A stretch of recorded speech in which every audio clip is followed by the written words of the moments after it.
நேர்கள் அனைவருக்கும் அஸ்ஸலாமு அலைக்கும் வரஹ்மத்துல்லாஹி வபரகாத்துஹு. மற்றும் ஒரு காணொளி ஊடாக உங்களை சந்திப்பதில் மிக்க மகிழ்ச்சி அடைகின்றேன். ஆறுகள் இல்லாத நாடு எது என்று கேள்வியை கேட்டால் சவுதி அரேபியாவுக்குத்தான் முதலிடம் கொடுப்பார்கள். ஏனென்றால் இப்பொழுது உலகிலேயே எந்த ஆறுகளும் இல்லாத மிகப்பெரிய நாடு சவுதி அரேபியா தான். ஆனால் சுபஹானல்லாஹ், அல்லாஹ்வுடைய தூதர் நபிகள் நாயகம் ஸல்லல்லாஹு அலைஹி வஸல்லம் அவர்கள் பாலைவனத்தின் நடுவில் இருந்து கூறினார்கள், அல்லாஹ் மறுமையை வரவைக்க மாட்டான் அரபுகளில் நிலங்களில் பச்சையாகும் வரை என்று கூறினார்கள்.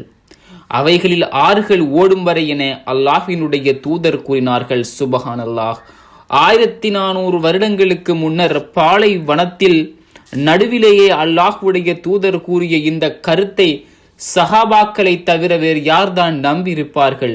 ஆனால் இந்த உண்மை சில வருடங்களுக்கு முன்னரே அறிவியலும் அறிஞர்களும் புரிந்து கொண்டார்கள்.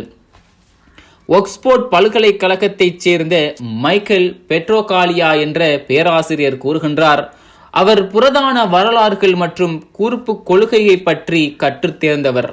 அவர் கூறுகிறார், புதிய தொழில்நுட்பங்களை வைத்து உருவாக்கப்பட்ட செய்மதியிலிருந்து எடுக்கப்பட்ட புகைப்படங்களை வைத்து அவதானித்த போது 300 காலத்தில் மொத்த அரேபிய தீபகற்பமும் பச்சம் பசேல் என்று இயற்கை நிறைந்ததாகவே இருந்தது என அவர் கூறுகிறார். அது மட்டுமல்ல, இப்பொழுது சவுதி அரேபியாவின் ஒரு மனிதன் கூட வாழ தகுதியற்ற வறண்ட பாலைவனத்தில் கூட அந்த காலகட்டத்தில் 1000க்கும் மேற்பட்ட ஆறுகள் ஓடி இருக்கின்றது என்று கூறுகின்றார். மேலும் சஹாரா பாலைவனமும் கூட பச்சை பசல் என்று இயற்கை நிறைந்ததாகவும் மனிதர்கள் அதிகமாக வாழ்ந்த இடமாகவும் இருந்திருக்கிறது எனவும் அவர் கூறுகிறார். முதலைகள், நீர் யானைகள் மற்றும் யானைகள் போன்ற விலங்குகளின் எலும்பு கூடுகள் அங்கே கண்டுபிடிக்கப்பட்டது. இந்த கருத்தை மேலும் உறுதிப்படுத்துகிறது.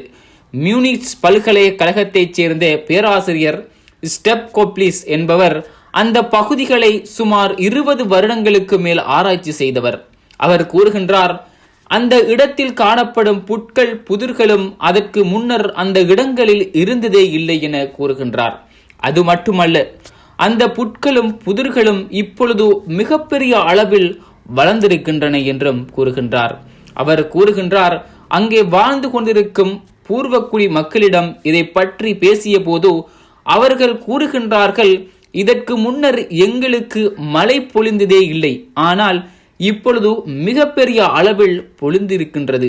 எங்களில் இந்த வறண்ட நிலத்தில் பாலைவனத்தில் வாழக்கூடிய தேல் கூட வாழ தகுதியற்ற இடம்.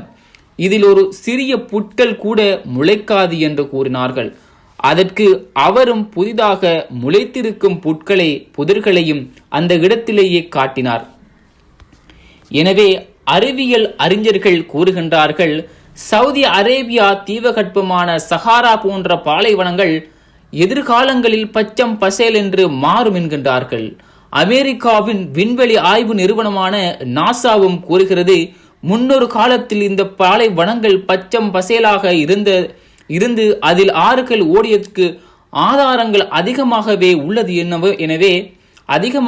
உள்ளது எனவும் எனவே எதிர்காலத்தில் அது எப்படி பச்சை பசேல் என்று அதன் வரலாற்றில் இருந்தோ அப்படியே மாறும் எனவும் கூறுகின்றார்கள். சுபஹானல்லாஹ், எப்படி 1400 வருடங்களுக்கு முன்னர் பாலைவனத்திலேயே வாழ்ந்த ஒரு எழுத படிக்க தெரியாத மனிதருக்கு இது தெரிந்தது. இப்பொழுது நாம் இதை பற்றி எவ்வளவோ பேசலாம், ஆனால் 1400 வருடங்களுக்கு முன்னர் பாலைவனத்தின் நடுவிலேயே இருந்து கொண்டு இவை அனைத்தும் பச்சம் பசேல் என்று சோலை வளமாக மாறும் என்று கூறுவது எவ்வளவு கடினம். இதை கூறி மக்களை நம்ப வைப்பது எவ்வளவு கடினம் உறவுகளே. அல்லாஹ்வின் தூதரை பின்பற்றியவர்களை தவிர வேறு யார் தான் இதை நம்பியிருப்பார்கள்? சுபஹானல்லாஹ், நிச்சயமாக இவ்வேதம் உண்மையானது தான் என்று அவர்களுக்கு தெளிவாக பொருட்டு நம்முடைய அத்தாட்சிகள் உலகத்தில் பல கோணங்களிலும் அவர்களுக்குள்ளேயும் சீக்கிரமே நாம் அவர்களுக்கு காண்பிப்போம். இன்ஷா அல்லாஹ் மற்றொரு காணொளி ஊடாக உங்களை சந்திக்கின்றேன். அஸ்ஸலாமு அலைக்கும் வரஹ்மத்துல்லாஹி வபரகாத்துஹு.